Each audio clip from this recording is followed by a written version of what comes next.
सम्राट चौधरी ने ऐसा काम कर दिया है कि नीतीश कुमार सीएम से ऊपर का काम कर दिया है सम्राट चौधरी ने। देखिए दोस्तों, नीतीश कुमार से गृह विभाग छीनकर बहुत कुछ बीजेपी ने बताने की कोशिश की, अपना स्ट्राइक रेट दिखाने की, अपना धौस जमाने की, तमाम चीजें। ऐसे में सम्राट चौधरी ने नीतीश कुमार को छोड़कर सुपर सीएम वाला काम कर दिया है। सम्राट चौधरी ने क्या कर दिया है, एक बड़ा ऐलान कर दिया है बिहार के लिए। बिहार में जिस तरीके से जो है पुलिस लोगों के लिए ऐलान किया है, जनता के लिए ऐलान किया है, जो नीतीश ने आज तक नहीं किया है। नीतीश कुमार से गृह विभाग ले लिया गया और गृह विभाग लेने के बाद बुलडोजर एक्शन से लेकर तमाम तरीके की चीजें बिहार में हो रही है। लेकिन ऐसे में बड़ी खबर निकल कर आ रही है कि बिहार सरकार के गृह विभाग के निर्देश पर अब पुलिस अधीक्षक भी थानों में स्वयं जनता दरबार लगाएंगे, ताकि लोगों की समस्याओं का समाधान तुरंत किया जा सके। इसी कड़ी में भोजपुर के पुलिस अधीक्षक मिस्टर राज ने बुधवार को आरा के नवादा थाना में उपस्थित होकर लोगों की फरियादों को सुना और संबंधित पुलिस पदाधिकारियों को तुरंत से तुरंत कार्रवाई करने का आदेश दिया। यह कार्यक्रम भोजपुर पुलिस अधीक्षक की विशेष पहल आपके द्वारा जनता दरबार के तहत आयोजित किया गया। यानी कि सम्राट चौधरी एक्शन में जैसे ही गृह विभाग संभाले हैं, बिहार में तमाम तरीके के बदलाव जनता के लिए और काम कर रहे हैं। या तो दिखाने की कोशिश कर रहे हैं कि जब नीतीश कुमार के पास गृह विभाग था तो नीतीश कुमार ने कोई भी काम नहीं किया। ये कहते तो हैं कि हम नीतीश कुमार के नेतृत्व में फैसला लेंगे, लेकिन नीतीश कुमार के नेतृत्व में फैसला नहीं हो रहा है। नीतीश कुमार के नेतृत्व में ही फैसला लेना होता तो गृह विभाग उनके पास छोड़ देते, लेकिन ये तो जल्दी जल्दी अपने पास गृह विभाग ले लिए।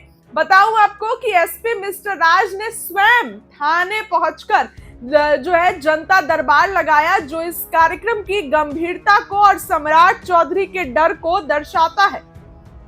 उन्होंने न केवल आम जनता की शिकायतों को सुना, बल्कि इस मौके पर उपस्थित जनप्रतिनिधियों से भी जनता दरबार के सफल संचालन को लेकर सुझाव मांगे।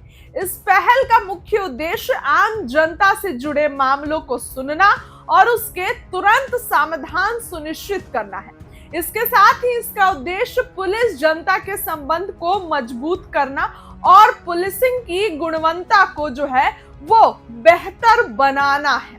तो ऐसे में सम्राट चौधरी का यह फैसला जो है वो पुलिस की तरफ से जो है वो फॉलो किया जा रहा है। इस संदर्भ में भोजपुर के पुलिस अधीक्षक मिस्टर राज ने बताया कि गृह विभाग और पुलिस मुख्यालय के द्वारा यह आदेश जारी किया गया है कि पुलिस अधीक्षक अब सप्ताह में एक दिन स्वयं थानों में जाकर लोगों की फरियाद सुनेंगे और उनका समाधान वहीं से किया जाएगा। इसी आदेश के अनुपालन में वह नवादा थाना पहुंचे। वहीं एसपी ने जनता दरबार में प्राप्त शिकायतों पर संबंधित पदाधिकारियों को आवश्यक दिशा निर्देश दिए और सुनिश्चित करने को कहा कि लोगों की समस्याओं का समाधान समय पर और संतोषजनक ढंग से हो।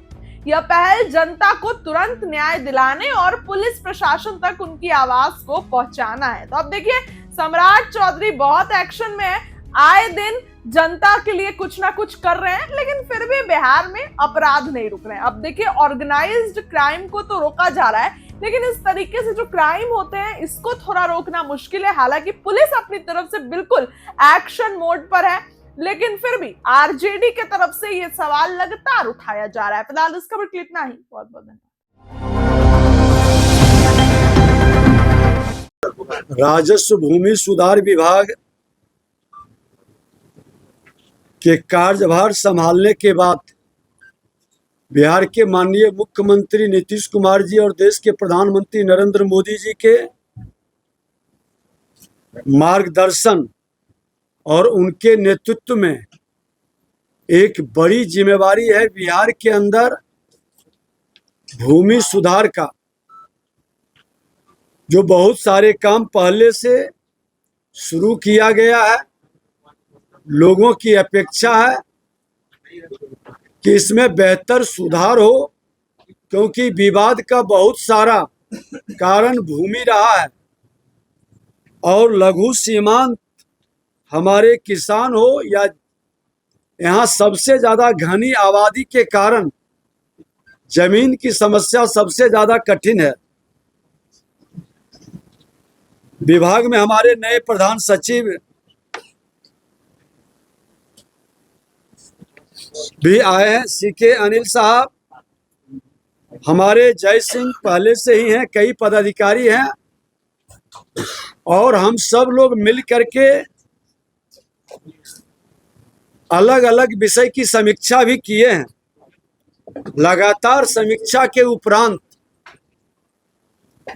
जो हम लोगों ने इसके समाधान के लिए कई सुझाव आप लोगों के भी माध्यम से समय समय पर मिलते रहा है।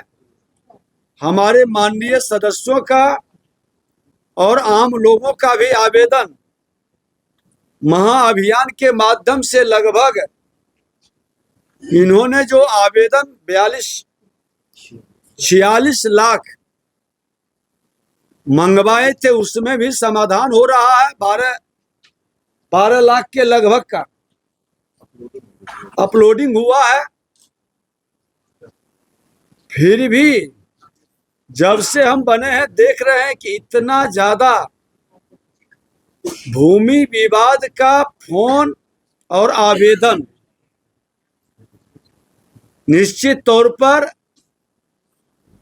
सरकार की जिम्मेवारी है कि हम समाधान करें। जो भी व्यवधान उत्पन्न करता है उस व्यवधान को रोकने का क्या क्या मार्ग हो सकता है, क्या क्या कारक है, तो जो कुछ मुख्य बिंदु पर हम लोग आपके माध्यम से समीक्षा के क्रम में लोगों तक संदेश दिए हैं। अपने पदाधिकारियों के बीच हमारे प्रधान सचिव और सचिव भी पत्राचार और वीडियो कॉन्फ्रेंसिंग के माध्यम से बातचीत किए हैं। वो है पहला दाखिल खारिज और परिमार्जन। दाखिल खारिज परिमार्जन में जो देरी हो रहा है जिससे असंतोष बढ़ता है, हमने स्पष्ट शब्दों में कहा है कि हमारी पहली प्राथमिकता दाखिल खारिज और परिमार्जन होगा और इसके अंदर हमारे राजस्व कर्मचारी हो, अंचलाधिकारी हो, डीसीएलआर हो, एडीएम हो या समाहर्ता हो या कमिश्नरी स्तर पर जो सुनवाई होती है, इन सब की समीक्षा साप्ताहिक होगी और कितने शिकायतों का डिस्पोजल हुआ है इसकी भी समीक्षा होगी। समयबद्ध निष्पादन के हमने कड़े निर्देश दिए हैं और जो हमारा परिमार्जन प्लस पोर्टल पर आवेदन निष्पादन का हम समीक्षा भी करेंगे और हमने साफ निर्देशित किया है सभी लोगों को कि अनावश्यक रिजेक्ट करने का मानसिकता त्यागे। फील्ड स्तर के अधिकारियों द्वारा बिना कारण रिजेक्ट या रेफर किए जाने की प्रवृत्ति पर हमने रोक लगाई है। अगर जो वह रिजेक्ट या रेफर करते हैं तो उसका पूरा कारण लिखेंगे और उसकी समीक्षा उनके ऊपर के एक स्तर के पदाधिकारी निश्चित तौर पर करेंगे और सूची के आधार पर विशेष समीक्षा की व्यवस्था। इसमें विशेष तौर पर बहुत सारे बिन विवाद के भी आवेदन पर परिवाद डाल देते हैं। फर्जी कागजात पर निगरानी मॉनिटरिंग करके उस पर कार्रवाई सुनिश्चित करने का हम लोग एक नया वातावरण बनाएंगे। जो लोग फर्जी कागजात डालते हैं और लंबे समय तक माननीय न्यायालय या हमारे सक्षम जो पदाधिकारी के अदालत के अंदर सुनवाई होती है उसका समय बर्बाद करते हैं, ऐसे लोगों पर कड़ी कार्रवाई सुनिश्चित हम लोग करेंगे।